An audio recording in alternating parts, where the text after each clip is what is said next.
নবী সাল্লাল্লাহু আলাইহি ওয়াসাল্লামের সুন্নাহ মানে আল্লাহ পাক কোরআন নাজিল করেছেন, তার রাসূলের হাদিস আছে আমাদের সামনে। কোরআন এবং হাদিস নবী যেভাবে আমল করেছেন আমরা সেভাবে আমল করি, এর নাম সুন্নাহ। সাহাবায়ে কেরাম রাদিয়াল্লাহু আনহুম যেভাবে করেছেন আমরা সেটা করি, এর নাম সুন্নাহ। মানে নবী সাল্লাল্লাহু আলাইহি ওয়াসাল্লাম বলছেন, মাই ইয়াইশ মিনকুম বা'দি, তোমাদের মধ্যে আমার পরে যারা বেঁচে থাকবে, ফাসায়ারা ইখতিলাফান কাসীরা, তোমাদের মধ্যে যারা বেঁচে থাকবে আমার পর তারা দেখবে অনেক ইখতিলাফ চলছে সমাজের মধ্যে। তো আলাইকুম বিসুন্নতি ওয়া সুন্নতি খুলাফায়ে রাশিদিন মাহদিন মিন বা'দি, তখন তোমাদের কাজ হবে আমার সুন্নতকে আঁকড়ে ধরে থাকা এবং আমার হেদায়েতপ্রাপ্ত খুলাফায়ে রাশিদা সাহাবায়ে কেরাম তাদের সুন্নতকে আঁকড়ে ধরে থাকা। এই সুন্নতের বাইরে যে কোনো কাজ, যে কোনো আকীদা, যে কোনো মতবাদ, এগুলো সবই বেদাত বলে গণ্য হবে। আল্লাহ পাক আমাদেরকে বোঝার তৌফিক দান করুন। যেমন তাওহীদে থাকতে হবে, শিরক করা যাবে না, ঠিক তেমনি সুন্নতে থাকতে হবে, বেদাত করা যাবে না। সুন্নত কেমন? নবী সাল্লাল্লাহু আলাইহি ওয়াসাল্লাম ঘুমিয়েছেন যেভাবে, সেইভাবে ঘুমাবো সুন্নত। নবীজি ঘুমিয়েছেন, ঘুমানোর আগে ওযু করেছেন, ডান দিকে কাত হয়েছেন, আল্লাহুম্মা বিইসমিকা আমুতু ওয়া আহইয়া বলেছেন, সূরা মুলক তেলাওয়াত করেছেন, পারলে আপনি করবেন। আয়াতুল কুরসি পড়েছেন, সূরা বাকারার শেষের 3টা আয়াত পড়েছেন, 33 বার সুবহানাল্লাহ, 33 বার আলহামদুলিল্লাহ, 34 বার আল্লাহু আকবার পড়েছেন, ঘুমিয়ে গেছেন। এখন যদি নবীর সুন্নাহ মতো ঘুমাই, এই ঘুমটাও নেকির কাজ হবে ইনশাআল্লাহ। এখন যদি ঘুমানোর নতুন কোনো তরিকা আমি বের করি, তাহলে নবীর সুন্নতের বাইরে বেদাত হয়ে যাবে। বেদাত শব্দের অর্থ হচ্ছে নতুন আবিষ্কার। বেদাত শব্দের অর্থ হচ্ছে নতুন আবিষ্কার। সুন্নাহ মানে যেমন আদর্শ, রীতি, আল্লাহ পাকেরও সুন্নত আছে, নবী সাল্লাল্লাহু আলাইহি ওয়াসাল্লামেরও সুন্নত আছে, আমরা তার সুন্নত মেনে জীবন করবো ইনশাআল্লাহ। আল্লাহ পাক তৌফিক দান করুন। ঠিক তাওহীদের বিপরীত যেমন শিরক থাকে, সুন্নতের বিপরীত থাকে কি? বেদাত, মানে নতুন আবিষ্কার। এটাকে দুই ভাগে ভাগ করা যায়, খেয়াল করে একটু আমার দিকে। কয় ভাগে ভাগ করা যায়? দুই ভাগ। একটা হচ্ছে দুনিয়াবি ক্ষেত্রে নতুন আবিষ্কার, একটা দিনের ক্ষেত্রে নতুন আবিষ্কার। দুনিয়াবি ক্ষেত্রে মানে কি? এই যে মোবাইল ফোন আপনার হাতে আছে, এই মোবাইল ফোন কি রাসূলের যুগে ছিল? সাহাবীদের যুগে ছিল? এই যে লাইটিং করেছি, নবীর যুগে এরকম লাইট ছিল? মাইকে কথা বলছি, নবীর যুগে মাইক ছিল? এরোপ্লেন, আমরা এয়ারক্রাফটে সফর করছি, নবীর যুগে এয়ারক্রাফট ছিল? খেয়াল করে দেখেন, আমরা যখন বাহনে উঠছি, আমরা বাহনে উঠে দোয়া পড়ছি, আল্লাহু আকবার আল্লাহু আকবার আল্লাহু আকবার, সুবহানাল্লাযী সাখখারা লানা হাযা ওয়া মা কুন্না লাহু মুকরিনিন ওয়া ইন্না ইলা রাব্বিনা লামুনকালিবুন। এই দোয়া বদলে গেছে না যায় নাই? দোয়াটা কি বদলেছে? এই দোয়াটা নবী সাল্লাল্লাহু আলাইহি ওয়াসাল্লাম গাধার পিঠে উঠে পড়েছেন, ঘোড়ার পিঠে উঠে পড়েছেন, ওই সময়কার সমসাময়িক বাহনের পিঠে উঠে পড়েছেন। আমরা এ যুগের সমসাময়িক বাহনের পিঠে উঠে একই দোয়া পড়ছি। দোয়া কি চেঞ্জ হয়েছে না বাহন চেঞ্জ হয়েছে? এই যে বাহন যে পরিবর্তন হয়েছে, এটা টেকনোলজি না? প্রযুক্তি, টেকনোলজি। এটা হচ্ছে দুনিয়ার ক্ষেত্রে বেদাত, যেটা সম্পূর্ণ জায়েজ। কথা বুঝতে পারছেন? এটা সম্পূর্ণ জায়েজ যতক্ষণ পর্যন্ত না স্পষ্ট কোনো দলিল পাওয়া যাচ্ছে এটার এগেনস্টে, যেটা হারাম। স্পষ্ট দলিল না পাওয়া যাওয়া পর্যন্ত এটাকে আপনি বৈধ রাখতে পারেন। এটা এক নাম্বার। আরেকটা বেদাত হলো দিনের ক্ষেত্রে বেদাত। দিনের ক্ষেত্রে কেমন? নবী সাল্লাল্লাহু আলাইহি ওয়াসাল্লাম বলছেন, মান আহদাথা ফি আমরিনা হাযা, সহিহ মুসলিম হাদিস নাম্বার 1718। নবীজি বলছেন, মান আহদাথা ফি আমরিনা হাযা মা লাইসা মিনহু ফাহুয়া রাদ। কোন ব্যক্তি যদি এই দিন ইসলামের মধ্যে এমন কোন আমল চালু করে যে আমলের সমর্থনে আমাদের পক্ষ থেকে কোনো প্রমাণ নাই, সেটাই রদ বা প্রত্যাখ্যাত, সেটা বাতিল। নবী সাল্লাল্লাহু আলাইহি ওয়াসাল্লাম অন্য হাদিসে বলছেন, মান আহদাথা ফি আমরিনা হাযা মা লাইসা মিনহু ফাহুয়া রাদ, মান আমিলা আমালান লাইসা আলাইহি আমরুনা ফাহুয়া রাদ। সংজ্ঞা শিখলাম কি? আমার সাথে বলেন দেখি, বেদাত শব্দের অর্থ কি? নতুন আবিষ্কার। কয় প্রকার হয়? কয় প্রকার হয়? একটা দুনিয়াবি ক্ষেত্রে, যেমন বললাম যে এই যে প্রযুক্তিগত বেদাত যেগুলো হয়েছে, এগুলো জায়েজ না জায়েজ? জায়েজ। যতক্ষণ পর্যন্ত না এগুলোর বিপরীতে কোনো দলিল স্পষ্ট পাওয়া যাচ্ছে ততক্ষণ পর্যন্ত জায়েজ। আর একটা দিনের ক্ষেত্রে, দিনের ক্ষেত্রে যেটা, সেটা কি জায়েজ হবে না না জায়েজ হবে? দিনের ক্ষেত্রে যদি আমরা এমন কোনো আমল করি নেকির আশায়, সওয়াবের আশায়, যেটা রাসূল করেন নাই, সাহাবীরা করেন নাই, এবং তাবেঈন, ইমামগণ সবার থেকে প্রমাণিত না, এই কাজটা যদি সওয়াবের আশায় করতে যাই, যার পক্ষে কোনো দলিল পাওয়া যায় না, সেটাকেই বাতিল প্রত্যাখ্যাত বেদাত বলা হয়। কথা বুঝতে পারছেন কিনা? কেউ চিন্তা করছে যে আল্লাহ আছেন, আরো উপাস্য আছে, যেমন আল্লাহ, তার সন্তান নাউযুবিল্লাহ ঈসা আলাইহিস সালাম এবং পবিত্র আত্মা রুহুল কুদুস। এই সংখ্যায় লোক আছে কি নাই? এদের সংখ্যা কত বিশ্বে? 300-400 কোটি হবে কিনা? না না, আরো কম হবে, হয়তো বেশি বলে ফেলছে। মানে কোটি তো হবে, 100 কোটি তো বেশি হবে নাকি? সারা বিশ্বে মুসলিমদের সংখ্যা বেশি না খ্রিস্টানদের? খ্রিস্টানদের মধ্যে এক শ্রেণীর খ্রিস্টান, তারা সবাই বলে না, এক শ্রেণীর খ্রিস্টান বলে যে আল্লাহ তিনজন, তিন ইলায় বিশ্বাস করে, তিন খোদায় বিশ্বাস করে। এই কয়েকদিন আগে বলেছি আমরা কি, নাউজুবিল্লাহ বলেছে মেরি ক্রিসমাস, বলেছে না 25শে ডিসেম্বর, এবং মুসলিমরাও এর সাথে একাত্মতা প্রকাশ করেছে। আস্তাগফিরুল্লাহ ওয়া আতুবু ইলাইহি। সূরা মারিয়ামে আল্লাহ পাক বলছেন তারা এমন একটা কথা বলে, ওয়াকালু ইত্তাখাযাল্লাহু ওয়ালাদা, তারা বলে আল্লাহ সন্তান গ্রহণ করেছেন। নাউজুবিল্লাহ। লাকাদ জিতুম শাইআন ইদ্দা তাকাদু সামাওয়াতু ইয়াতাফাত্তারনা মিনহু ওয়া তানশাক্কুল আরদু ওয়া তাখিরুল জিবালু হাদ্দা। আল্লাহ পাক বলছেন কথার ওজনগুলো দেখেন। আল্লাহ পাক বলছেন যখন তারা বলে যে আল্লাহ সন্তান গ্রহণ করেছে, তখন আসমান নিজেই ফেটে পড়তে চায়, জমিন নিজেই চৌচির হতে চায়, এবং পাহাড়গুলো নিজেই থরথর করে কেঁপে ভেঙে পড়তে চায়। আল্লাহ পাক এদেরকে ক্ষমতা দিতেন, ইচ্ছার স্বাধীনতা দিতেন, হ্যাঁ করো, তাহলে আসমান ফেটে পড়তো। এখন যখন আমরা বলছি যে মেরি ক্রিসমাস, আসমান ফেটে পড়তো। যেদিন 25 ডিসেম্বর ছিল, ওই দিন আমি আমার এয়ারে ফ্লাইও করছিলাম, সম্ভবত কক্সবাজার যাচ্ছি প্রোগ্রাম। তো দেখি যে বিমানের মধ্যেই বলা শুরু করলো যে লেডিস এন্ড জেন্টলম্যান, হ্যাঁ ladies and gentleman, welcome to our flight, এগুলো বলছে। বলার পরে বলছে যে মেরি ক্রিসমাস, সবাইকে ক্রিসমাসের আন্তরিক শুভেচ্ছা। তখন আল্লাহর কসম আমার মনে হচ্ছিল যে এখন মনে হয় প্লেনটা ভেঙে পড়ে যাবে আসমান থেকে, কারণ আমি একটা জানি। আল্লাহ পাক বলছেন সূরা মারিয়ামের শেষের দিকে পড়ে দেখেন, আল্লাহ পাক বলছেন ওয়াকালু ইত্তাখাযার রহমানু ওয়ালাদা, তারা বলে রহমান সন্তান গ্রহণ করেছেন। নাউযুবিল্লাহ। তাকাদু সামাওয়াতু ইয়াতাফাত্তারনা মিনহু, এই কথা শুনে আসমান ফেটে পড়তে চায়। ওয়া তানশাক্কুল আরদ, জমিন চৌচির হতে চায়। ওয়া তাখিরুল জিবালু হাদ্দা, পর্বত ফেটে পড়তে চায়, চৌচির হতে চায়। সুবহানাল্লাহ। লাকাদ জিতুম শাইআন ইদ্দা, তোমরা একটা চরম রকম ভয়ঙ্কর মিথ্যা প্রতারণাপূর্ণ কথা নিয়ে এসেছো। যখন বলছে কেউ মেরি ক্রিসমাস, তার মানে সে স্বীকার করছে যে 25শে ডিসেম্বরে আল্লাহ পাক ঈসা আলাইহিস সালামকে জন্ম দিয়েছেন। নাউযুবিল্লাহ। তাই কি না? বুঝতে পারেন না কথা? আর আমরা নামাজে বলছি লাম ইয়ালিদ ওয়া লাম ইউলাদ কুল হুয়াল্লাহু আহাদ আল্লাহুস সামাদ। লাম ইয়ালিদ, তিনি কাউকে জন্ম দেন নাই, ওয়া লাম ইউলাদ, তাকেও কেউ জন্ম দেয়নি, ওয়া লাম ইয়াকুল লাহু কুফুয়ান আহাদ। একবার এই সূরা পড়লে কোরআনের 3 ভাগের 1 ভাগ পড়ার নেকি হয়ে যায়। 3 বার পড়লে 1 খতম কোরআনের নেকি হয়ে যায়। এমনি এমনি হয় না, কারণ কোরআনের 3 ভাগের 1 ভাগ হচ্ছে আল্লাহর তাওহীদ। কোরআনের 3 ভাগের 1 ভাগ কি? আল্লাহর তাওহীদ। এই যে 3 ভাগের 1 ভাগ, আর 1 ভাগ হচ্ছে হুকুম আহকাম, কি করবে কি করবে না। আর 1 ভাগ হচ্ছে হিস্ট্রি, ইতিহাস, কি হয়েছে এই পর্যন্ত বিশ্বে। কোরআন 3 ভাগে ভাগ করতে পারবেন আপনি। প্রিয় ভাইরা, এটা শিরক কিনা? এবং কোটি কোটি মানুষ কি এই শিরকে বিশ্বাস করে কিনা? এখন ওই সমাজে গিয়ে যদি আপনি বলেন সামাজিকতার খাতিরে মেনে নিচ্ছি যে এটা শিরক, তারপরে আমি তাপস করলাম, চলবে? এখন কিছু মানুষ সামাজিকতার দোহাই দেয়। সামাজিকতা কোন সমাজে? যে সমাজ আমাকে শিরক শেখায় ওই সমাজ, যে সমাজ আমাকে হারাম খাওয়া শেখায় সেই সমাজ, যে সমাজে মানুষ বেদাতি আমল করে সেই সমাজ। কোন সমাজের পূজা করবেন? কোন সমাজের ইত্তেবা করবেন? যেই সমাজ নবী সাল্লাল্লাহু আলাইহি ওয়াসাল্লামের আদলে করা সমাজ, সেই সমাজের আমরা তাবেদারি করব ইনশাআল্লাহ। আর যেই সমাজ জাহিলিয়াতের আদলে গড়া, সেই সমাজের তাবেদারি করতে হবে। আল্লাহ পাক বোঝার তৌফিক দান করুন।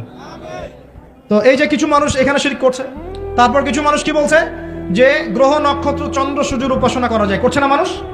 কিছু মানুষ কবর পূজা করছে কিনা? করছে কিনা? কিছু মানুষ মাজারের পূজা করছে কিনা? কিছু মানুষ মৃত ব্যক্তির কাছে নজর মানত করে কিনা? কিছু মানুষ মৃত ব্যক্তির কাছে যে কুরবানি জবাই করে কিনা? কিছু মানুষ এই যে জাদুবিদ্যার চর্চা করছে কিনা? তারপর ওই যে ভাগ্য গণনা করছে কিনা রাশিফল দেখে? কিছু মানুষ টিয়া পাখির মাধ্যমে ভাগ্য গণনা করছে কিনা? প্রত্যেকটা রন্ধ্রে রন্ধ্রে শিরক। প্রথম শিরক হচ্ছে আকীদা, বিশ্বাসের। আল্লাহ ছাড়া কেউ সন্তান দিতে পারে, বিশ্বাস করলে শিরক। আল্লাহ ছাড়া কেউ আমাকে পরকালে বাঁচাবে, বিশ্বাস করলেই শিরক। আল্লাহ ছাড়া কেউ আমাকে ভালো করতে পারে, বিশ্বাস করলে শিরক। খারাপ করতে পারে, বিশ্বাস করলে শিরক। আল্লাহ ছাড়া কেউ উপকার অপকার করতে পারে, বিশ্বাস করলে শিরক। আল্লাহ থেকে সব হয়, এই কনসেপ্টের বাইরে গেলেই শিরক হয়ে যাবে। সবকিছু কার থেকে হয়? তো এই যে লা ইলাহা ইল্লাল্লাহ একটা আকীদা বিষয়, প্রথমে আকীদার মধ্যে শিরক ঢুকেছে। একটা শিরক ঢুকেছে আমলের মধ্যে, আশরিকু ফিল আমাল, আমলগুলোর মধ্যে। কিরকম? এই যে আল্লাহ বাদ দিয়ে অন্য কাউকে সেজদা করা, আল্লাহ বাদ দিয়ে অন্য কারোর জন্য নজর মানত করা, আল্লাহ বাদ দিয়ে অন্য কারোর জন্য যে আপনি কুরবানি করছেন, হ্যাঁ আল্লাহ ছাড়া অন্য কারোর কাছে দোয়া করছেন, সবই শিরক। এই যে আপনি হাতের মধ্যে একটা বালা পড়ে আছে, বালাটা খুলতে বললে খোলেন না। কেন খোলেন না? আপনার ধারণা এটা খুলে ফেললে আপনার ক্ষতি হবে, রোগ আর ভালো হবে না। এই যে আকীদা, শিরকি আকীদা, শিরকি আকীদা, টাটকা শিরকি আকীদাটা যদি মনে করেন যে এটা খুললে, এই যে আংটি একটা পরেছেন মনে করেন, এই নিয়াতে পরে থাকেন যে এই আংটি পরার পরে আমার রোগ ভালো হবে, টাটকা শিরক এটা। এমনি যদি পড়েন সৌন্দর্য বর্ধনের জন্য পড়েছি, কোনো সমস্যা নেই, ইন্নামাল আমালু বিন্নিয়াত। কিন্তু যদি এই নিয়াতে পড়েন এই আংটিটা পরলেই আমার রোগটা ভালো হবে, খুললে আর রোগ ভালো হবে না, ব্যাস শিরক হয়ে গেছে। তারপরে বিয়ে হচ্ছে না, তাবিজ করতেছে, তাবিজ করলে বিয়ে হবে, শিরক হয়ে গেল। আবার একজন একজনকে ভালোবাসে, অবৈধ ভালোবাসা, বৈধটা না অবৈধটা। এখন তার আবার বিয়ে ঠিক হয়েছে এক জায়গায়, এই বিয়ে সে ভাঙাবে, কবিরাজের কাছে গিয়ে বিয়ে ভাঙানি করতেছে, চালাচালি করতেছে, নকশা আঁকতেছে, করে না? স্বামী স্ত্রীর কথা শোনে না, স্ত্রী চলে গেছে কবিরাজের কাছে গিয়ে বলছে আমার স্বামী আমার কথা শোনে না, তাবিজ করবো, তাবিজ দেন। স্বামী ঘুমায়, বালিশের নিচে দেখে তাবিজ। আছেন এরকম কুফরি কালা? সবই শিরক। কেউ জাদুবিদ্যার চর্চা করতেছে মানুষ এখন। এবং বিশ্বাস করেন, আমি একটা নিউজ দিই আপনাদেরকে, এখন বিশ্বের একটা অংশের মানুষ সত্যি সত্যি ব্ল্যাক ম্যাজিক বা কালো জাদু করে। ব্ল্যাক ম্যাজিক বা কালো জাদুর চর্চা হচ্ছে, আবার নতুন করে বিশ্বে কালো জাদুর চর্চা হচ্ছে। তো খেয়াল রাখতে হবে এগুলো থেকে বাঁচার জন্য কি করব? বাঁচার জন্য প্রতিদিন 5 ওয়াক্ত নামাজ, পবিত্র অবস্থায় থাকার চেষ্টা করা, সকাল সন্ধ্যার মাসনুন দোয়া কালামগুলো পড়বেন হিসনুল মুসলিম বই থেকে, আর এই যে আপনার কোরআন তেলাওয়াত, ডেইলি একটু করে কোরআন তেলাওয়াত করলে ইনশাআল্লাহ এই ধরনের চোখ লাগা, বদনজর, জাদুটোনা সবকিছু পরাজিত হয়ে যাবে ইনশাআল্লাহ তাআলা। বহু মানুষ জিনের উপাসনা শুরু করেছে, হ্যাঁ, জিন তাবে করছে, জিনকে দিয়ে কাজ করাচ্ছে। এগুলো তো সায়েন্স বিশ্বাস করে না, করে? জিন জাতির অস্তিত্ব আছে কি নাই? ওয়ামা খালাকতুল জিন্না ওয়াল ইনসা, আল্লাহ পাক বলছেন ওয়ামা খালাকতুল জিন্না ওয়াল ইনসা, আমি জিন আর মানুষকে সৃষ্টি করেছি কি জন্য? ইল্লা লিয়াবুদুন, আমার ইবাদত করার জন্য। আমাদের সবার সাথেই একটা করে শয়তান জিন আছে, আছে না নাই? আছে। বাথরুমে যান না, বাথরুমে যাওয়ার সময় কি দোয়া পড়েন? আল্লাহুম্মা ইন্নী আউযু বিকা মিনাল খুবসি ওয়াল খুবসি আর খাবাইস, মানে কি? খুবসি আর খাবাইস মানে কি? দুষ্ট নোংরা জিন শয়তান। তো সুলাইমান আলাইহিস সালামের যুগ থেকে জাদুবিদ্যার চর্চা চলে আসছে, এবং আমাদের নবী মুহাম্মদ সাল্লাল্লাহু আলাইহি ওয়াসাল্লামকেও কিন্তু জাদু করা হয়েছিল, জানেন এটা? আমাদের নবী সাল্লাল্লাহু আলাইহি ওয়াসাল্লামের মাথার চুল মোবারককে নিয়ে জাদু করেছিল মহিলা, ঠিক আছে? এই জাদুর অস্তিত্ব ছিল একটা কূপের নিচে। আলী রাদিয়াল্লাহু আনহু গিয়ে সেটাকে খুঁজে বের করেন, রাসূল সাল্লাল্লাহু আলাইহি ওয়াসাল্লামের সামনে ওটা ধ্বংস করে দেওয়া হয়। এরপরে এই সময় নাজিল হয় কুল আউযু বিরাব্বিল ফালাক মিন শাররি মা খালাক ওয়া মিন শাররি গাসিকিন ইযা ওয়াকাব ওয়া মিন শাররিন নাফাসাতি ফিল উকাদ, এটা হচ্ছে জাদুর আয়াত। ওয়া মিন শাররিন নাফাসাতি ফিল উকাদ ওয়া মিন শাররি হাসিদিন ইযা হাসাদ। এবার নাজিল হয় কুল আউযু বিরাব্বিন নাস মালিকিন নাস ইলাহিন নাস মিন শাররিল ওয়াসওয়াসিল খান্নাস আল্লাযী ইউওয়াসওয়িসু ফি সুদুরিন নাস মিনাল জিন্নাতি ওয়ান নাস। এই সূরা দুটো নাজিল হয় এই ঘটনার প্রেক্ষিতেই। আমরা তো শানে নজুল অনেকে জানি না। তো এইগুলো এখন শিরকি আকীদা আমাদের সমাজে চলছে। আবার একটা কি, কথার মধ্যে শিরক চলছে। কথা আমরা বলছি আমরাই সমস্ত ক্ষমতার অধিকারী, বলছে কি না? এরকম কথা শোনা যায় না? আর তাবারাকাল্লাযী বিয়াদিহিল মুলক মানে কি? বরকতময় সেই সত্তা যার হাতে সমস্ত ক্ষমতা, রাজত্ব। তাবারাকাল্লাযী বিয়াদিহিল মুলক, তিনি বরকতময় সত্তা যার হাতে সমস্ত ক্ষমতা। আমরা বলি লা হাওলা ওয়ালা কুওয়াতা ইল্লা বিল্লাহ, কোনো শক্তি সামর্থ্য নাই কে ছাড়া? আল্লাহ ছাড়া। আর আমরা এদিকে বলছি সমস্ত ক্ষমতা আমাদের হাতে। এটা কি শিরক হচ্ছে না? শিরক হচ্ছে। আমরা বলি, অনেক সময় বলে ফেলি, ভাই কেমন আছেন? হ্যাঁ ভাই, আপনার দোয়ায় ভালো আছে। আপনি কি আমার দোয়ায় ভালো আছেন? আপনাকে বলতে হবে যে আলহামদুলিল্লাহ, আল্লাহর ইচ্ছায়, অতঃপর আপনার দোয়ায় ভালো আছে। কথা খুব সাবধানে। আলহামদুলিল্লাহ, আল্লাহর ইচ্ছায়, এবং অতঃপর আপনার দোয়ায় ভালো আছে। অতঃপর বলতে হবে, অতঃপর, এবং না, অতঃপর। বলছে মা কেমন আছে? ভালো আছে, ডাক্তার ভালো ছিল, না হলে মাকে বাঁচানো যেত না, ব্যাস শিরক হয়ে গেল। বলছে নৌকাটা ডুবে যাচ্ছিল, মাঝি ভালো ছিল, না হলে নৌকা ডুবে যেত। ড্রাইভারটা ভালো ছিল, না হলে রাস্তায় নির্ঘাত অ্যাক্সিডেন্ট হতো। এইটা কথা আমরা চলতে ফিরতে শিরক করতেছি। এই যে মেয়ে ছেলেরা বল তোমাকে ছাড়া বাঁচবো না, বাঁচিয়েন না, বেঁচে থাকে কি হবে আপনার? যদি একটা মেয়ের জন্য জীবন দিয়ে দেন, তাহলে আল্লাহর জমিনে আপনি আল্লাহর জন্য কি করবেন? তো এই যে অনেক গানও আছে, দেখবেন অনেক গানের লিরিক্সগুলো, ম্যাক্সিমাম গানের লিরিক্সের মধ্যে দেখবেন শিরকি কথা আছে। খেয়াল করে দেখবেন, ম্যাক্সিমাম গানের লিরিক্সের মধ্যে শিরকি কথা আছে। হ্যাঁ, এই চাঁদ তোমাকে দিয়ে দিলাম, চাঁদ তোর বাপের। হ্যাঁ, তোমার জন্য তারা ছিনিয়ে এনে নিব, তারা কি তোর বাপের? তারা চাইলে ছিনিয়ে আনতে পারবে। মানে অনেক ক্ষেত্রে শিরক হচ্ছে। অনেকে দেখা যায় তোমার জন্য মরতে পারি, এরকম কথা। আমি আসলে গানের লিরিক্স আমি বলতে পারবো না, কারণ এগুলো অনেক আগের কথা, যে জীবনে হয়তো যখন অনেক ছোট ছিলাম তখন হয়তো গান টান কানে আসতো আর কি। তো ওই লিরিক্স তখন মনে নাই, কিন্তু আপনারা একটু খেয়াল করে দেখবেন অনেক গানের লিরিক্স আছে, এগুলো কিন্তু শিরকি কথা, আল্লাহর সাথে দ্রোহিতা হচ্ছে কি না? তো এই কথায় তিনটা ক্ষেত্র বললাম, কথায়, কাজে এবং চিন্তায়। এই তিনটা ক্ষেত্রে মুসলিম সমাজের মধ্যে এখন শিরক বিরাজ করছে। এটা আমাদের উম্মতের সবচেয়ে বড় সমস্যা এখন। আল্লাহ পাক আমাদের সবাইকে শিরক মুক্ত আমল করা তৌফিক এনায়েত করুন, সকলে বলি আমিন। তাহলে কি করতে হবে? আমি কয়েকটা বই পড়ার পরামর্শ দিচ্ছি। কিতাবু তাওহীদ একটা বই আছে, শিরক সম্পর্কে অনেক বিস্তারিত আলোচনা করা আছে, এটা পড়তে পারেন। তারপরে কোরআন সুন্নাহর আলোকে ইসলামী আকীদা একটা বই আছে, এটা পড়তে পারেন। আকীদা তাহাবিয়াটা পড়তে পারেন। আর শিরক সম্পর্কে আরো অনেক বইপত্র বাজারে বের হয়েছে, শিরক কি ও কেন ইত্যাদি টাইপের। এগুলো পড়লে আপনি শিরকের ধারণা পাবেন ইনশাআল্লাহ তাআলা। আল্লাহ পাক আমাদের সবাইকে শিরক মুক্ত আমল করার তৌফিক এনায়েত করুন, সকলেই বলি আমিন। আর একটা কথা বলি শিরক সম্পর্কে, সেটা হলো আধুনিক সময়ে কিন্তু নতুন একটা শিরক চালু হয়েছে, এটা শুনে রাখেন। সেটা কি? আল্লাহর যত হালাল আছে এগুলোকে মানুষ হারাম করছে দিন দিন, আর আল্লাহ পাকের হারামগুলোকে হালাল করছে দিন দিন। এটা কিন্তু একটা শিরকি আকীদা, এটাও কিন্তু শিরক, জানেন? ইত্তাখাযু আহবারহুম ওয়া রুহবানাহুম আরবাবা মিন দুনিল্লাহ, তারা ধর্মনেতা এবং সমাজ নেতাদেরকে রবের আসনে বসিয়েছিল। এখন আদী ইবনে হাতেম তিনি বলছেন রাদিয়াল্লাহু আনহু যে আমরা তো আমাদের ধর্মনেতা বা সামাজিক নেতাদের তো পূজা করি না। তখন নবী সাল্লাল্লাহু আলাইহি ওয়াসাল্লাম বলছেন তারা কি আল্লাহর হালালকে হারাম করে দেয় না, তোমরা কি তা মেনে নাও না? আবার তারা কি আল্লাহর হারামকে হালাল করে ফেলে না, তোমরা কি তা মেনে নাও না? তখন তিনি বলছেন বালা ইয়া রাসূলুল্লাহ, এটা তো আমরা করি।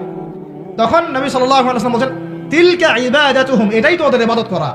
কেউ যদি আল্লাহর হালালকে হারাম করে আর আমরা তা মেনে নেই, আমরা ওদের ইবাদত করছি। কেউ যদি আল্লাহর হারামকে হালাল করে নেয়, হালালকে হারাম করে নেয়, আমরা তার কথা মেনে নেই, তাহলে আমরা তার ইবাদত করছি। আল্লাহ পাক আমাদেরকে এই ধরনের শিরক থেকে বাঁচার তৌফিক দান করুন। আরেকটা সমস্যা বলে শেষ করছি, উম্মার মানে দুর্দশার অন্যতম একটা কারণ, সেটা হলো বেদাত। এটুক বলে একটু বসেন, 10 মিনিট সময় নেব, এটা একটা ইম্পর্টেন্ট টপিক, এটা একটু বুঝতে হবে, খুব ইম্পর্টেন্ট। এই কারণে উম্মার মধ্যে অনেক ফাসাদ সৃষ্টি হয়েছে, ফিতনা সৃষ্টি হয়েছে, এবং মানুষ নবীর সুন্নত থেকে মুখ ফিরিয়ে এখন সব বেদাতি আমল করা শুরু করেছে। আর এই বেদাতগুলোকে মানুষ সামাজিকতা বলে চালিয়ে। নবী সাল্লাল্লাহু আলাইহি ওয়াসাল্লামের সুন্নাহ মানে আল্লাহ পাক কোরআন নাজিল করেছেন, তার রাসূলের হাদিস আছে আমাদের সামনে। কোরআন এবং হাদিস নবী যেভাবে আমল করেছেন আমরা সেভাবে আমল করি, এর নাম সুন্নাহ। সাহাবায়ে কেরাম রাদিয়াল্লাহু আনহুম যেভাবে করেছেন আমরা সেটা করি, এর নাম সুন্নাহ। মানে নবী সাল্লাল্লাহু আলাইহি ওয়াসাল্লাম বলছেন মাই ইয়াইশ মিনকুম বা'দি, তোমাদের মধ্যে আমার পরে যারা বেঁচে থাকবে, ফাসায়ারা ইখতিলাফান কাসীরা, তোমাদের মধ্যে যারা বেঁচে থাকবে আমার পর তারা দেখবে অনেক ইখতিলাফ চলছে সমাজের মধ্যে। তো আলাইকুম বিসুন্নতি ওয়া সুন্নতি খুলাফায়ে রাশিদিন মাহদিন মিন বা'দি, তখন তোমাদের কাজ হবে আমার সুন্নতকে আঁকড়ে ধরে থাকা এবং আমার হেদায়েত প্রাপ্ত খুলাফায়ে রাশিদা সাহাবায়ে কেরাম তাদের সুন্নতকে আঁকড়ে ধরে থাকা। এই সুন্নতের বাইরে যে কোনো কাজ, যে কোনো আকীদা, যে কোনো মতবাদ, এগুলো সবই বেদাত বলে গণ্য হবে। আল্লাহ পাক আমাদেরকে বোঝার তৌফিক দান করুন। যেমন তাওহীদে থাকতে হবে, শিরক করা যাবে না, ঠিক তেমনি সুন্নতে থাকতে হবে, বেদাত করা যাবে না। সুন্নত কেমন? নবী সাল্লাল্লাহু আলাইহি ওয়াসাল্লাম ঘুমিয়েছেন যেভাবে, সেইভাবে ঘুমাবো সুন্নত। নবীজি ঘুমিয়েছেন, ঘুমানোর আগে ওযু করেছেন, ডান দিকে কাত হয়েছেন, আল্লাহুম্মা বিইসমিকা আমুতু ওয়া আহইয়া বলেছেন, সূরা মুলক তেলাওয়াত করেছেন, পারলে আপনি করবেন। আয়াতুল কুরসি পড়েছেন, সূরা বাকারার শেষের 3টা আয়াত পড়েছেন, 33 বার সুবহানাল্লাহ, 33 বার আলহামদুলিল্লাহ, 34 বার আল্লাহু আকবার পড়েছেন, ঘুমিয়ে গেছেন। এখন যদি নবীর সুন্নাহ মতো ঘুমাই, এই ঘুমটাও নেকির কাজ হবে ইনশাআল্লাহ। এখন যদি ঘুমানোর নতুন কোনো তরিকা আমি বের করি, তাহলে নবীর সুন্নতের বাইরে বেদাত হয়ে যাবে। বেদাত শব্দের অর্থ হচ্ছে নতুন আবিষ্কার। বেদাত শব্দের অর্থ হচ্ছে নতুন আবিষ্কার। সুন্নাহ মানে যেমন আদর্শ, রীতি, আল্লাহ পাকেরও সুন্নত আছে, নবী সাল্লাল্লাহু আলাইহি ওয়াসাল্লামেরও সুন্নত আছে, আমরা তার সুন্নত মেনে জীবন করবো ইনশাআল্লাহ। আল্লাহ পাক তৌফিক দান করুন। ঠিক তাওহীদের বিপরীত যেমন শিরক থাকে, সুন্নতের বিপরীত থাকে কি? বেদাত, মানে নতুন আবিষ্কার। এটাকে দুই ভাগে ভাগ করা যায়, খেয়াল করে একটু আমার দিকে। কয় ভাগে ভাগ করা যায়? দুই ভাগ। একটা হচ্ছে দুনিয়াবি ক্ষেত্রে নতুন আবিষ্কার, একটা দিনের ক্ষেত্রে নতুন আবিষ্কার। দুনিয়াবি ক্ষেত্রে মানে কি? এই যে মোবাইল ফোন আপনার হাতে আছে, এই মোবাইল ফোন কি রাসূলের যুগে ছিল? সাহাবীদের যুগে ছিল? এই যে লাইটিং করেছি, নবীর যুগে এরকম লাইট ছিল? মাইকে কথা বলছি, নবীর যুগে মাইক ছিল? এরোপ্লেন, আমরা এয়ারক্রাফটে সফর করছি, নবীর যুগে এয়ারক্রাফট ছিল?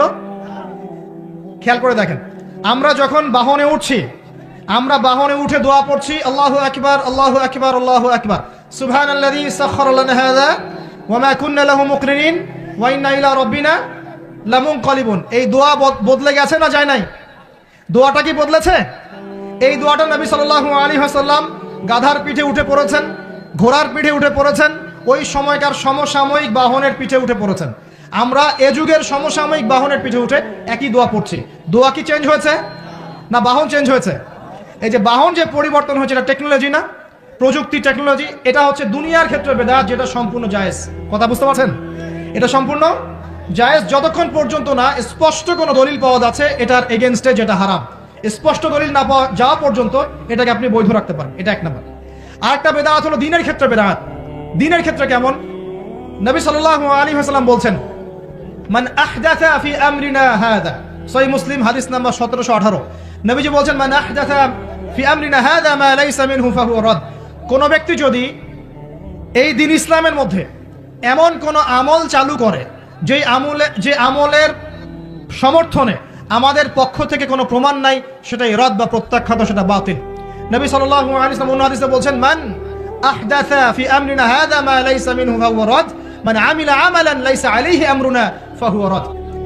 সংজ্ঞা শিখলাম কি? আমার সাথে বলেন দেখি, বেদাত শব্দের অর্থ কি? নতুন আবিষ্কার। কয় প্রকার হয়? কয় প্রকার হয়? একটা দুনিয়াবি ক্ষেত্রে, যেমন বললাম যে এই যে প্রযুক্তিগত বেদাত যেগুলো হয়েছে, এগুলো জায়েজ না জায়েজ? জায়েজ। যতক্ষণ পর্যন্ত না এগুলোর বিপরীতে কোনো দলিল স্পষ্ট পাওয়া যাচ্ছে ততক্ষণ পর্যন্ত জায়েজ। আর একটা দিনের ক্ষেত্রে যেটা, সেটা কি জায়েজ হবে না নাজায়েজ হবে? দিনের ক্ষেত্রে যদি আমরা এমন কোনো আমল করি নেকির আশায়, সওয়াবের আশায়, যেটা রাসূল করেন নাই, সাহাবীরা করেন নাই, এবং তাবেঈন ইমামগণ সবার থেকে প্রমাণিত না, এই কাজটা যদি সওয়াবের আশায় করতে যাই, যার পক্ষে কোনো দলিল পাওয়া যায় না, সেটাকেই বাতিল প্রত্যাখ্যাত বেদাত বলা হয়। কথা বুঝতে পারছেন কিনা? উদাহরণ দিলে এবার ক্লিয়ার হবে। কয়েকটা ভাবে হতে পারে। যেমন এক নাম্বার, ধরন কেমন? মনে করেন যে আপনি হালুয়া রুটির সেমাই খাবেন, খুব ভালো কথা। হালুয়া রুটির সেমাই খাওয়া কি জায়েজ না জায়েজ? এই খাবারটা হালাল না হারাম? হালাল। আপনি এখনো খেতে পারেন, আপনি সকালেও খেতে পারেন, আপনি দুপুরেও খেতে পারেন, যখন ইচ্ছা তখন খেতে পারেন।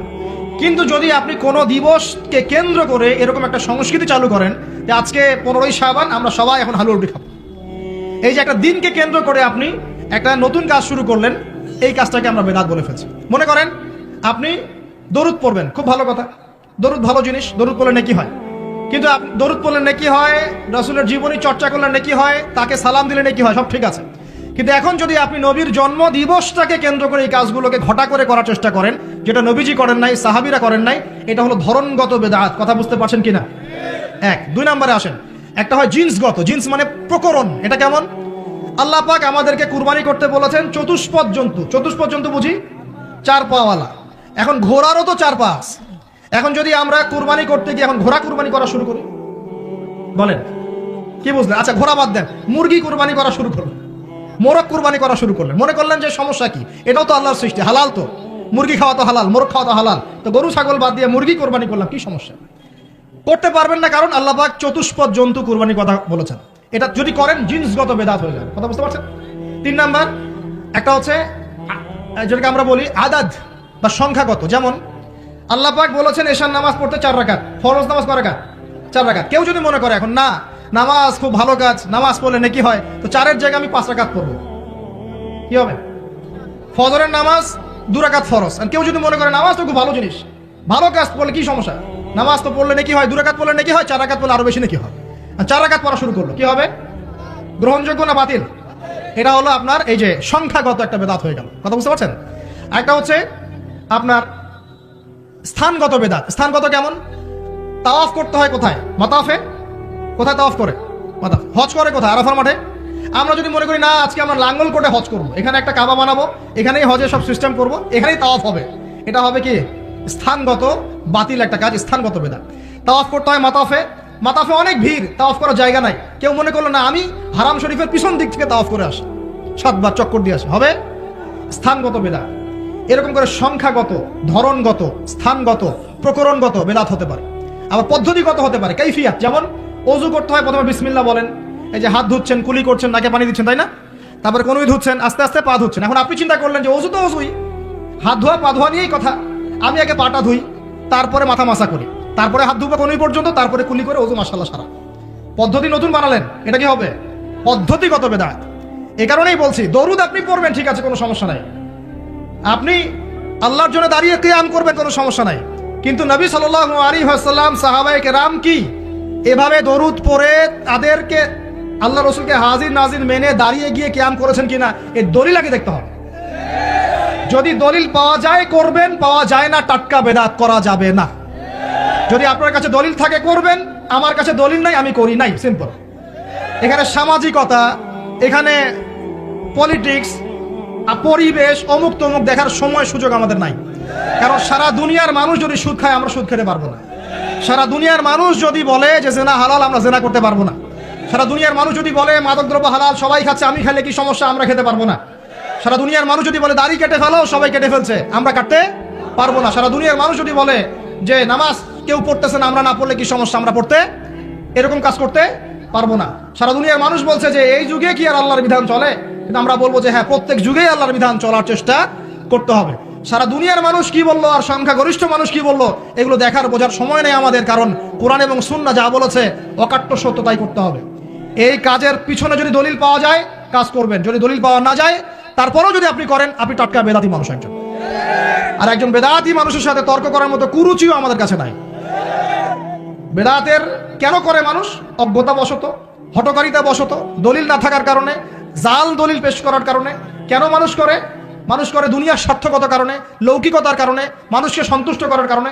কি পরিণতি হবে? দুই চারটা হাদিস বলে শেষ করছি। একটু শোনেন, নবী সাল্লাল্লাহু আলাইহি ওয়াসাল্লাম বলছেন, আমি সবার আগে হাউজে কাউসারে যাব, যাওয়ার পরে আমি তোমাদের জন্য অপেক্ষা করতে থাকবো, আর মানুষ আমার সামন দিয়ে চলে যাবে। মান মাররা আলাইয়া শারিবা, যে আমার সামন দিয়ে যাবে সে এই হাউজে কাউসারের পানি পাবে আমার কাছে। ফামান শারিবা লাম ইয়াজমা আবাদা, কেউ যদি একবার পান করে সে কখনো পিপাসার্ত হবে না। হাউজে কাউসারের পানি হবে মধুর চেয়ে মিষ্টি, দুধের চেয়ে সাদা। একবার পান করলে আর কখনো পিপাসার্ত হবে না। এবার নবী সাল্লাল্লাহু আলাইহি ওয়াসাল্লাম বলছেন, খেয়াল করেন, নবীজি বলছেন, সুম্মা ইউহালু বাইনি ওয়া বাইনাকুম, এরপর আমার এবং তাদের মাঝখানে হঠাৎ একটা পর্দা পড়ে যাবে। আমি বলবো ইন্নাহুম মিন্নি, তারা তো আমার উম্মত, পর্দা কেন পড়ে গেল? কেন পর্দা পড়ে গেল? নবী সাল্লাল্লাহু আলাইহি ওয়াসাল্লামকে বলা হবে, ইন্নাকা লা তাদরি, ইন্নাকা লা তাদরি, হে নবী আপনি জানেন না, মা আহদাসু বা'দাক, তারা আপনার ইন্তেকালের পরে দিনের মধ্যে কত নতুন নতুন বেদাত, আমল এবং আকীদা চালু করেছিল, আপনি জানেন না। নবীজি তখন বলবেন, সুহকান সুহকান, দূর হয়ে যাও, দূর হয়ে যাও, লিমান গায়্যারা বা'দি, যারা আমার পরে দিনকে পরিবর্তন করেছো তারা এখান থেকে দূর হয়ে যাও। অন্য হাদিসে আসছে, নবী সাল্লাল্লাহু আলাইহি ওয়াসাল্লাম বলেছেন, মান আহদাসা হাদাসান, কেউ যদি কোনো বেদাত করে, ওয়া আওয়া মুহদিসান, এবং বেদাতিকে সম্মান করে আশ্রয় দেয়, সে যেন ইসলাম ধ্বংস করার কাজে সাহায্য করবে। এক হাদিসে বলছেন, ফাআলাইহি লানাতুল্লাহি ওয়া মালাইকাতিহি ওয়ান নাসি আজমাইন, কেউ যদি বেদাত করে, বেদাতিকে আশ্রয় দেয়, তাকে সম্মান করে, তার উপরে আল্লাহ এবং তার ফেরেশতা এবং পুরো মানব জাতির লানত অভিশাপ আছে। আর হাদিসে নবীজি বলছেন, তিনজন ব্যক্তি আসছে তার আমল দেখতে, আমল দেখে একজন বলছে, নবীজির আমল তো কম মনে হচ্ছে, নবীজির আমল দেখলে আমাদের চলবে না। ক্বাদ গুফিরা লাহু মা তাকাদ্দামা মিন যামবিহি ওয়া মা তাআখার, নবীজির আগের পরে সব গুনাহ মাফ, তার আমল দেখলে আমাদের চলবে না। ফাইনাহুম তাকাল্লুহা, আমলকে তারা অল্প মনে করলো। একজন বলছে, আম্মা আনা, আমি ফাউসাল্লি লাইলান আবাদা, আমি সারা রাত নামাজ পড়বো, আমি ঘুমাবো না। আরেকজন বলছে, আনা আসুমুদ দাহরা ওয়া লা আফতির, আমি বছরে প্রত্যেক দিন রোজা রাখবো, কোনোদিন রোজা ভাঙবো না। আরেকজন বলছে, আনা আ'তাজিলুন নিসা, আমি মহিলাদেরকে ত্যাগ করলাম, ওয়ালা আতাজাওয়াজু আবাদান, আমি কোনোদিন বিবাহ শাদী করব না। এবার নবী সাল্লাল্লাহু আলাইহি ওয়াসাল্লাম এসে বলছেন, আনতুম কুলতুম কাযা ওয়া কাযা, তোমরা কি এরকম এরকম কথা বলছিলে? তখন সাহাবীরা বলেন, হ্যাঁ ইয়া রাসূলুল্লাহ, আমরা এরকম কথা বলছিলাম। নবীজি বলেন, শুনে রাখো, ওয়াল্লাহি, আল্লাহর কসম করে বলছি, লাইন্নী আতকাকুম লিল্লাহি ওয়া আতকাকুম লিল্লাহি ওয়া আতকাকুম বিহি, ওয়াল্লাহি, আমি আল্লাহর কসম করে বলছি, ওয়া ইন্নী লা আখশাকুম লিল্লাহি ওয়া আতকাকুম বিহি, আমি তোমাদের চাইতে বেশি আল্লাহকে ভয় করি এবং আমি তোমাদের মধ্যে বেশি মুত্তাকি মানুষ, তোমাদের মধ্যে সবচেয়ে মুত্তাকি আমি, এবং আমি সবচেয়ে বেশি আল্লাহকে ভয় করি। কিন্তু আনা উসাল্লি ওয়া আরকুদ, আমি নামাজ পড়ি আবার ঘুমাই, রাতে আমি নামাজও পড়ি, কিছু অংশ ঘুমাই। আনা আসুম ওয়া আফতির, আমি সিয়ামও রাখি আবার ছেড়েও দিই, রোজাও রাখি ছেড়েও দিই, টানা আমি সারা বছর রোজা রাখি না। আনা আতাজাওয়াজু নিসা, আমি যে বিয়ে শাদী করেছি, আমার স্ত্রীরা আছে, আমার একাধিক স্ত্রী আছে। ফামান, শোনেন, ফামান রাগিবা আন সুন্নতি, নবীজি বলছেন, কেউ যদি আমার এই সুন্নত থেকে মুখ ফিরিয়ে নেয়, ফামান রাগিবা আন সুন্নতি, কেউ যদি আমার সুন্নত থেকে মুখ ফিরায়, মানে বেদাতি আমল চালু করে, তাহলে কি? ফামান রাগিবা আন সুন্নতি ফালাইসা মিন্নি, সে আমার উম্মতের অন্তর্ভুক্ত না। এই হাদিস যথেষ্ট। নবী সুন্নত যখন যেটা যেভাবে পাবেন সেইভাবে আমল করবেন, এর বাইরে কোনো তরিকা ফলো করতে গেলে কি হবে? সুন্নাহর খেলাফ বেদাত হবে। বেদাত করলে আমল ধ্বংস হয়ে যায়, আল্লাহ পাকের লানত পেতে হয়, ফেরেশতারা অভিশাপ করেন, পুরো মানব জাতি অভিশাপ করেন। এবং যে ব্যক্তি শুধু বেদাত করে না, বেদাতিকে আশ্রয় দেয়, তাকে নবী সাল্লাল্লাহু আলাইহি ওয়াসাল্লাম বলছেন, সে যেন ইসলাম ধ্বংস করার কাজে সাহায্য করলো। আর দুটো মারাত্মক কথা হচ্ছে এই, ইমাম ইবনে তাইমিয়া তিনি বলছেন যে আল বেদাআতু আহাব্বু ইলাল ইবলিস মিনাল মাসিয়া, এই বেদাতগুলো ইবলিসের কাছে পাপের চাইতে বেশি পছন্দের মিষ্টি। কারণ একজন পাপী মানুষ তওবা করার ফুরসত পায়, সে মনে করে যে আমি চুরি করছি, জেনা করছি, খারাপ কাজ করছি, এটা পাপ হচ্ছে, সে তওবা করার সুযোগ পেতে পারে। কিন্তু একজন বেদাতি মানুষ সে মনে করে আমি ভালো কাজই তো করছি, আমি কেন তওবা করব? তাই মৃত্যুর আগ পর্যন্ত তো তওবা করার ফুরসত হয় না। এটা খুব খারাপ। আর লাস্ট খারাপ কি, যদি কেউ বেদাতি আমল করে, সে আন্নাহু জাআমা আন্না রাসূলুল্লাহ সাল্লাল্লাহু আলাইহি ওয়াসাল্লাম ক্বাদ খানাল খিয়ানা, সে যদি বেদাতি আমল করে সে প্রমাণ করতে চাচ্ছে যে সে রাসূল সাল্লাল্লাহু আলাইহি ওয়াসাল্লামকে বলতে চাচ্ছে যে আল্লাহর রাসূল দিনকে পরিপূর্ণ করেন নাই, আমি তার চেয়ে দিন বেশি বুঝি, এবং রাসূল সাল্লাল্লাহু আলাইহি ওয়াসাল্লাম দিনের আমানতদারিতার সাথে খেয়ানত করেছেন। নাউযু বিল্লাহি মিন যালিক। নবী সাল্লাল্লাহু আলাইহি ওয়াসাল্লাম মসজিদে বসেছিলেন, জিবরাইল আলাইহিস সালাম এসে 4টা প্রশ্ন করেছেন। কয়টা? 4টা। তার মধ্যে একটা ছিল, ইয়া মুহাম্মদ, বলেন সাল্লাল্লাহু আলাইহি ওয়াসাল্লাম, আখবিরনি আনিল ঈমান, আমাকে ঈমান সম্পর্কে বলুন, ঈমান কি? নবী সাল্লাল্লাহু আলাইহি ওয়াসাল্লাম বলেছেন, আল ঈমানু, আল ঈমান হচ্ছে আন তুমিনা বিল্লাহ, তুমি আল্লাহর প্রতি বিশ্বাস করবে, ওয়া মালাইকাতিহি, আল্লাহ পাকের ফেরেশতা মণ্ডলীর প্রতি বিশ্বাস করবে, ওয়া কুতুবিহি, আল্লাহ পাকের আসমানি কিতাবসমূহে বিশ্বাস করবে, ওয়া রুসুলিহি, আল্লাহ প্রেরিত সমস্ত রাসূলগণের প্রতি বিশ্বাস করবে, ওয়াল ইয়াউমিল আখির, পরকালের প্রতি বিশ্বাস করবে, ওয়া আন তুমিনা বিল কদরি খাইরিহি ওয়া শাররি, এবং তুমি তাকদীর বা ভাগ্যের ভালো মন্দের প্রতি বিশ্বাস করবে। এই 6টা বিষয়ে বিশ্বাস করা, মুখে স্বীকার করা এবং কাজে বাস্তবায়ন করার নাম হচ্ছে ঈমান। আমি কি বোঝাতে পারছি ভাই? যারা এভাবে 6টা পিলারে বিশ্বাস করে মন থেকে, মুখে স্বীকৃতি দেয় এবং কাজেও বাস্তবায়ন করে, তাদেরকে আমরা বলি মুমিন। যারা এগুলো স্বীকার করে না আমরা বলি কাফির। যারা মনে অস্বীকার করে মুখে মুখে স্বীকার করে এদেরকে আমরা বলি মুনাফিক। আর যারা স্বীকার করে নিয়েও কাজ করতে গিয়ে পাপাচারে লিপ্ত হয় তখন আমরা বলি সে ফাসিক বা জালেম। এই হলো ঈমান কেন্দ্রিক 4 শ্রেণীর মানুষ, হয় মুমিন অথবা কাফের অথবা মুনাফিক অথবা ফাসিক জালেম। কখন কাফের হয়? যখন ঈমানের 6 পিলারের কোনো পিলার বিশ্বাস করে না, বা 5টা করে একটা করে না, 5টা মানি একটা মানি না, তারপরেও কাফের। ঠিক যেমন কোরআনের সব সূরা মানে, সূরা নাস মানে না, কি হবে? কাফের। এভাবে সব নবীকেই মানি, ঈসা আলাইহিস সালামকে মানি না, কি হবে? এরকম সব কিতাব মানি কিন্তু তাওরাত যে আল্লাহর পক্ষ থেকে নাজিল হয়েছিল মানি না, এ কি হবে? অতএব ঈমানের 6 পিলারে যারা বিশ্বাস করে, মনে বিশ্বাস করে, মুখে স্বীকৃতি দেয়, কাজে বাস্তবায়ন করে, তাদেরকে আমরা বলি মুমিন। কথা বুঝতে পারছেন? এবং যারা এগুলো অস্বীকার করে তাদেরকে আমরা বলি কাফের। তারপরে যারা মনে বিশ্বাস করে না কিন্তু মুখে মুখে স্বীকার করে, বাইরে দেখায় যে হ্যাঁ আমি মুমিন, ভিতরটাতে ইসলাম বিদ্বেষী মনোভাব থাকে, এদেরকে আমরা বলি মুনাফিক। কি বলি? সবচেয়ে বড় মুনাফিকের সর্দারের নাম কি? আব্দুল্লাহ বিন উবাই। আচ্ছা, এখন 4র্থ শ্রেণী হচ্ছে যারা বিশ্বাস করে ঠিকই, মুমিন ঠিকই, কিন্তু কাজ করতে গিয়ে দেখা যায় কবিরা গুনায় লিপ্ত হয়, তখন আমরা তাকে বলি সে হয়ে গেছে ফাসিক বা জালেম। ফাসিক বা জালেম হলেই কাফেরের সমান হবে না, কারণ ফাসিক বা জালেম ব্যক্তির তওবা করার দরজা কি আছে? খোলা আছে। তো ঈমানের সঙ্গে আমরা এখানে পেলাম এই মুমিনদেরকে আল্লাহ পাক বলছেন ইত্তাকুল্লাহ, তোমরা আল্লাহকে ভয় করো। আল্লাহ পাক মুমিনদেরকে বলছেন আল্লাহকে ভয় করো। কেমন করে ভয় করো? হাক্কা তুকাতি, ভয় করার মতো করে ভয় করো। খালি মুখে বললাম ভয় করি, কাজে নাই, এমন নয়। মুখে বললাম যে মুসলিম, নামাজ নাই, এমন নয়। মুখে বললাম মুসলিম, নামাজ পড়ে, যাকাত দেয় না, এমন না। মুখে বলছে মুসলিম, নামাজ পড়ে, মসজিদ কমিটির সভাপতি, আবার এদিকে সুদ খায়, এমন না। কথা বুঝতে পারছেন?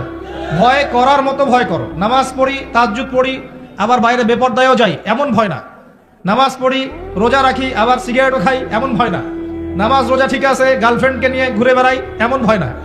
ঠিক আছে, সব ঠিক আছে, নামাজ রোজা হজ জাকাত, পর্নোগ্রাফিতে আসক্ত, মেয়েদের সাথে আসক্ত, সুদ খায়, ঘুষ খায়, জেনা করে, দুর্নীতি করে, এমন মানুষ নয়।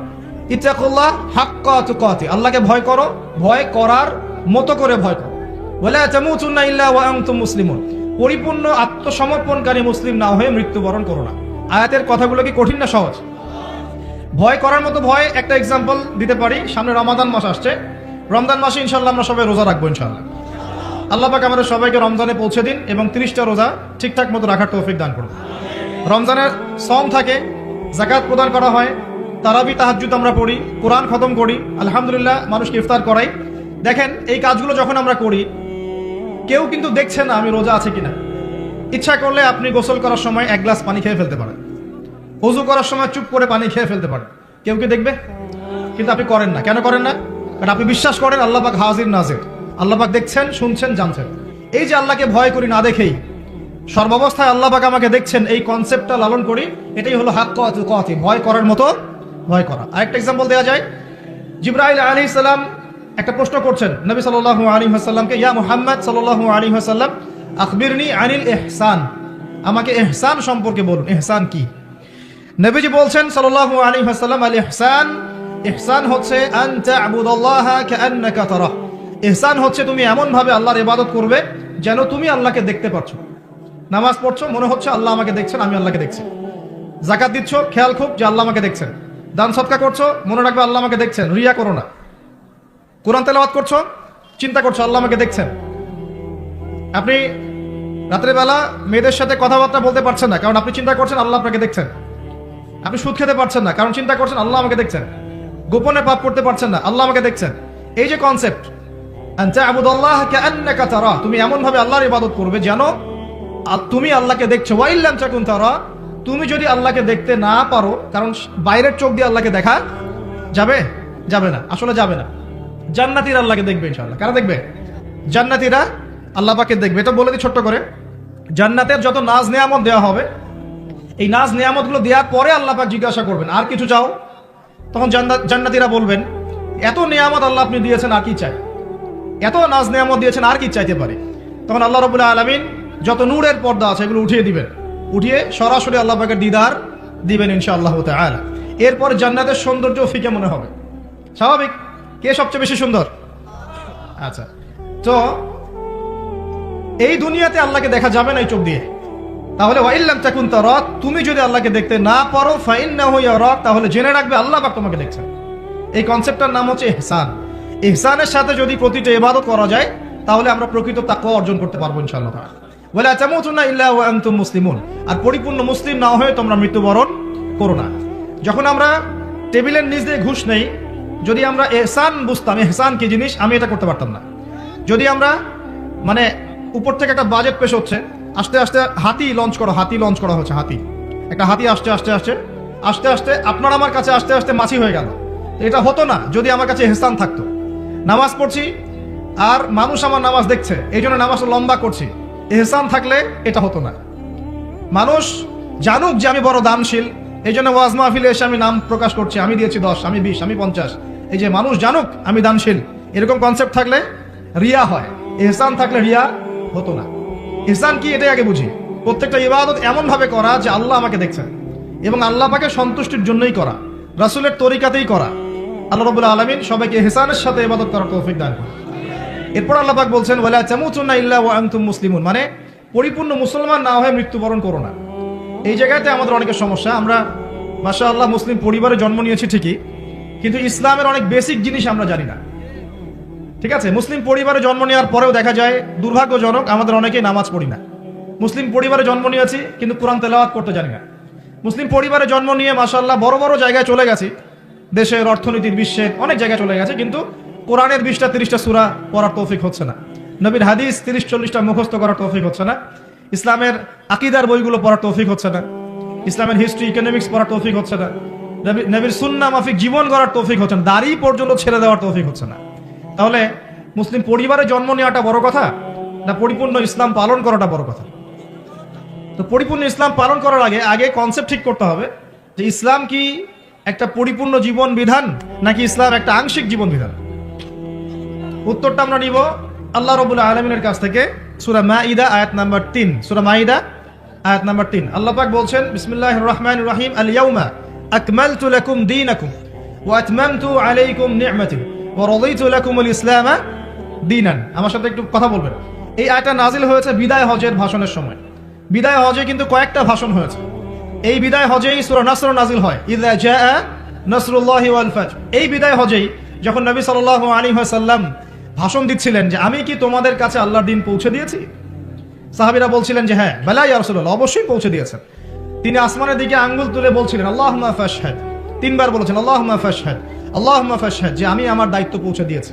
আল্লাহ পাক নাজিল করলেন আল ইয়াউমা, আজকের দিনে, মানে বিদায় হজের দিনে, এই 23 বছর পর, এই 23 বছরের দীর্ঘ সংগ্রামের পর, এই 23 বছর গোপন দাওয়াত দেওয়া হয়েছে, প্রকাশ্য দাওয়াত দেওয়া হয়েছে, হিজরত করতে হয়েছে, হ্যাঁ, তায়েফে গিয়ে মার খেতে হয়েছে, 15টা গালি শুনতে হয়েছে, 16 বার হত্যার চেষ্টা করা হয়েছে, হ্যাঁ, বদরের যুদ্ধ করতে হয়েছে, উহুদ করতে হয়েছে, খায়বার খন্দক, সব কিছু করার পর, দীর্ঘ 23 বছর দিন রাত অক্লান্ত পরিশ্রম করার পর আল্লাহর জমিনে দিন প্রতিষ্ঠা করার পরে আল্লাহ পাক বলছেন আজকের এই দিনে আমি তোমাদের জন্য দিনকে পরিপূর্ণ করে দিলাম।